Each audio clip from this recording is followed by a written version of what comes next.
looking ahead to our remaining schedule, we currently have like a 2% chance of getting the 7 seed. So we're not completely out of it.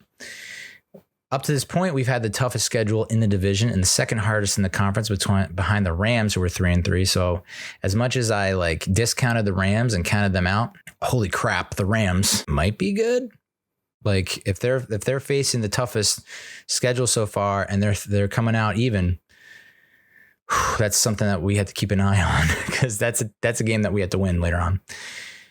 But moving forward, so we've had a really tough schedule so far. Moving forward, we have the easiest schedule among division teams, NFC East teams. And we have the 8th hardest in the conference. So it's a little bit lighter of a load, but still, I don't know that. I think a lot of people are saying, well, we're now going into the softer part of our schedule. It's like, it's not that soft. There's like maybe one game where it's like, that's gotta be an automatic win. Feels like the Eagles and Niners are locks despite some recent injuries. Lane Johnson from the Eagles going down. Who knows how long that's going to last. McCaffrey left the game. Deebo Samuel left the game. Trent Williams left the game against the Browns. So, injuries, if they start to pile up and they start to knock guys out for extended periods of time, that could alter things. But right now it's Eagles, Niners, 1-2, however you see fit.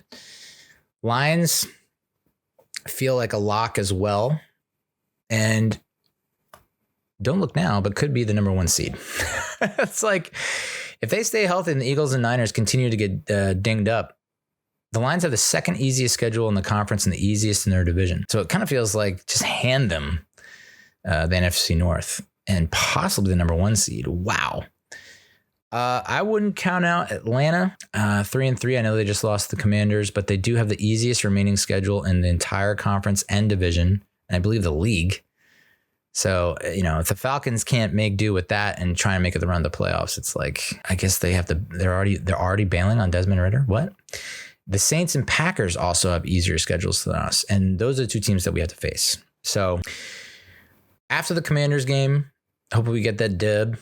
We face the Jets. Now, a lot of people are saying, oh yeah, we'll just beat the Commanders and Jets. I mean, I've said it plenty of times. Oh, stay competitive with the Bills, but if we beat the Bills, if we can beat the Commanders and Jets, then we're, blah, blah. And then how do we approach the trade deadline? Jets just beat the Eagles for the first time in their franchise history, and their defense looks ferocious. So that's going to be a knockdown, drag them out fight. Like it could end 3-0. Because if our defense continues to play like we did against Buffalo, if the Jets defense continues to play like they did against Philly, it's going to be old school head knocker. Okay, we beat the Commanders. We beat the Jets. 3-5. What are you doing at the trade deadline? We talked about it last week. The trade deadline is October 31st. You're 3-5. You have your quote unquote softer part of your schedule coming up where you could rattle off some wins and you could finish the season strong. You coulda, woulda, shoulda, if. I am now, like I said, if we got blown out by the Bills and then we beat the Commanders and Jets and it's ugly, I think you're selling at 3-5. The fact that we probably should have beat the Buffalo Bills and then we beat the Commanders and Jets just beat them. Just get W's. I don't know that you can't be complete sellers. Not everyone's on the block. I still think you can dangle Adoree Jackson. I don't know about Leonard Williams. If you don't win either game, yeah, we're 1-7, full on fire sale. Everybody's available. Everything must go. If we split these next 2 games, so 1-1, however you want to slice it, I don't think there's any question or doubt. You still have to go full fire sale. It's that 3-5 mark where you looked good defensively, at least against the Bills in Buffalo. Maybe no one's, we could be 4-4. And if we're 4-4, I don't think you're selling at hard, right? So after the trade deadline, we're then at Vegas for the Raiders, which the Raiders are interesting, man. I know Jimmy G just got hurt. They barely beat the Patriots. They got blown out by the Bills. I don't have a ton of faith in them. So I think I have more confidence in us winning that game. We're then at Dallas. How soon we forget that we went into Dallas on Thanksgiving Day last year and had the lead at halftime and almost could have won that game, and we were severely banged up. I said that same thing when we played them in the home opener this year, and we got shit pushed in. So I'm going to say it's a loss. We're just going to find a way to lose against them. But my hope is, as opposed to getting blown out, be nice if we, gave them a run for their money. So I think that will go a long way. If we can remain competitive, take them down to the wire, and if we don't come out with it, we still feel good about our prospects. And then you're at Washington, and then you're home against the Patriots. So, you're 3-5 at the trade deadline. You could be 4-5, 4-6, 5-6, 6-6 when you hit the bye. You got to be feeling all right. Like 6-6 doesn't feel like you're that far out.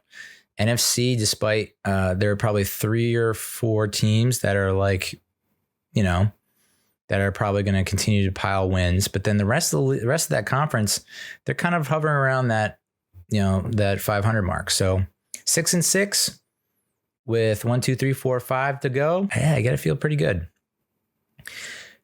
Packers, you have to win. Saints, you have to win. I know you just said every game's a playoff game. Those are like, you have to get up for those like they are playoff games. You have to win those games. You lose either one of those games, your playoff hopes are dashed. So got to beat the Packers, got to beat the Saints. And then you have the Eagles, 2 out of the 3 remaining. Who knows what their situation is?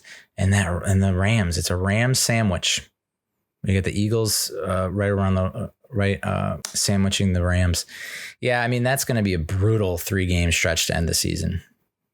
But if you're 8-6, it's right in the palm of your hand. It's right there within reach. You have control. And what a turnaround that would be, and what a story it would be. But it's just one game. That's what's so tough. Is like, as awesome as we played in that Buffalo game, we still lost, and we had opportunities to win. And it wasn't fluky. It was just good play, hard-nosed play. And if anything, we got hosed on some calls. So it's like, if we don't get hosed on calls and we just play a little bit smarter, then I think, it's going to be interesting. Cannot lose to the Commanders or the Jets. Like, I think if the guys can just come back healthy, dude. I really don't think we're going to see Andrew Thomas for the rest of the season. That hamstring is just the worst. I don't care who you are, what kind of ayahuasca you're taking. And then Daniel Jones, I honest to God, I'm not surprised if he doesn't play again this season. It's a fucking neck, dude. The neck, like, you can't mess around with the neck. You just can't. There's like tweets from Doc, like, and this is where Twitter is like gone off the rails because I don't know who's real or who's not. It's like a blue check means nothing anymore. There's the doctors coming out and saying like, it's too dangerous. What are they doing? If he gets hit one more time, his career's over. It's like, well, that can happen with anyone in football, really. So, but goddamn, it would be nice if they could just find a way to sign Pugh, knowing that they can probably shed some contract if they trade Adoree' or Leo or both. They just have to work some salary cap magic, which the friggin' Eagles do nonstop. They just signed fucking Julio Jones. Like, what? This is like them signing Ndamukong Suh. Was it last year or the year before? It's like, we're just going to find, all pros at a fucking bargain bin rate. Cool.